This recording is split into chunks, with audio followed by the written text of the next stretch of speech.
안녕하세요. 오늘 정말 흥미로운 얘기를 해볼까 하는데요. 질병을 일으키는 유전자를 뇌 안에서 직접 꺼버릴 수 있는 아주 획기적인 약물 전달 기술에 대해 한번 깊이 파헤쳐 보겠습니다. 여러분, 한번 상상해 보세요. 알츠하이머 같은 퇴행성 뇌질환이나 특정 유전병처럼 병의 원인이 바로 이 유전자 때문이다라고 명확히 알고 있을 때 그 유전자의 작동만 딱 멈출 수 있다면 어떨까요? 바로 이 유전자 침묵이라는 엄청난 가능성에서 오늘 이야기는 시작됩니다. 이 기술의 중심에는 siRNA라는 아주 특별한 약물이 있습니다. 이 작은 RNA 조각이 마치 유도미사일처럼 우리 몸속에서 문제의 유전자만 정확히 찾아내서 그 활동을 딱 꺼버리는 거죠. 이게 그냥 상상 속의 기술이 아닌 게 이미 7개나 되는 siRNA 치료제가 FDA 승인을 받았을 정도로 그 효과와 잠재력은 충분히 입증됐습니다.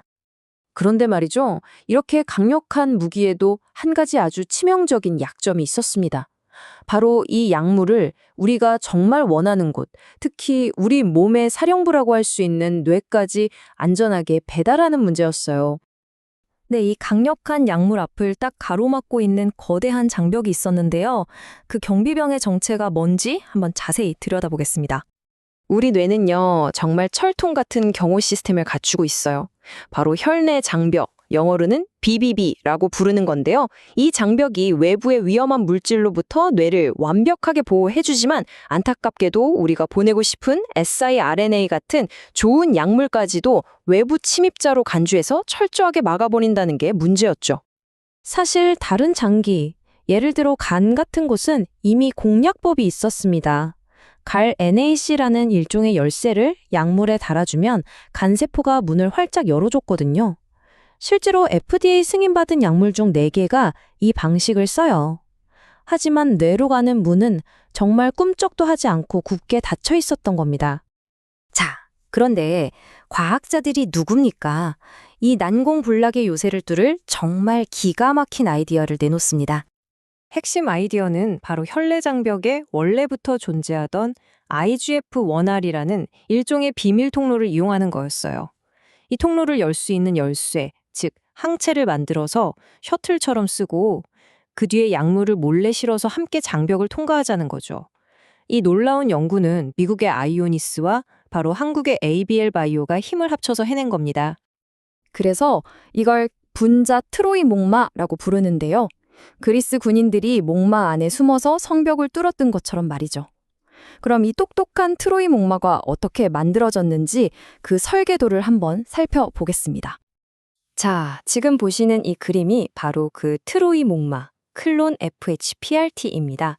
좀 복잡해 보이지만 사실은 간단해요. 크게 두 부분으로 되어 있거든요. 위쪽에 보이는 이 Y자 모양의 큰 덩어리가 바로 뇌로 들어가는 셔틀, 즉 목마 역할을 하는 향체고요. 그 아래에 착 달라붙은 작은 가닥이 우리가 배달하려는 화물, 즉 유전자를 꺼버릴 siRNA 병사인 셈이죠. 이 둘을 붙이는 과정도 참 재미있는데요. 복잡한 화학은 빼고 쉽게 설명해 드릴게요. 먼저 셔틀 역할을 할 항체에 연결고리를 하나 만들어 달아주고요. 그 다음 화물인 sRNA에는 그 고리에 딱 맞는 자물쇠를 달아주는 겁니다. 그리고 마지막으로 이 둘을 섞어주면 딸깍 소리를 내듯이 완벽하게 하나로 합쳐져서 최종 트로이 목마가 완성되는 거죠. 자, 이론은 완벽해 보입니다. 설계도도 그럴듯하고요. 근데 가장 중요한 건 이게 과연 실제로 작동하느냐 아니겠습니까? 과연 이 트로이 목마는 뇌라는 철옹성을 뚫는 데 성공했을까요? 그 결정적인 순간을 실험 결과로 직접 확인해 보시죠. 연구팀은 이걸 쥐에게 그냥 간단하게 정맥 주사했습니다. 그리고 나서 뇌 안에서 어떤 일이 벌어졌는지 관찰했죠. 와, 그리고 이 사진이 모든 걸 말해줍니다.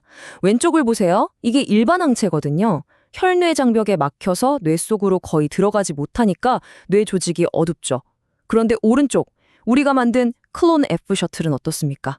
뇌 조직 속으로 깊숙이 침투해서 붉게 빛나고 있는 게 보이시죠? 이건 완벽하게 장벽 돌파에 성공한 겁니다. 자, 뇌 안에 들어간 것까진 좋은데 그럼 원래 목적인 유전자 스위치를 끄는 임무는 잘 수행했을까요? 이 그래프가 바로 그 답입니다. 보세요. 그냥 siRNA만 주사했을 때는 유전자 활성에 아무 변화가 없었어요. 100% 그대로죠. 하지만 우리의 트로이 목마, 클론 FIHPT를 주사했더니 뇌피질에서 목표 유전자의 활성도가 약 29%나 줄어들었습니다. 정맥 주사 한 방으로요.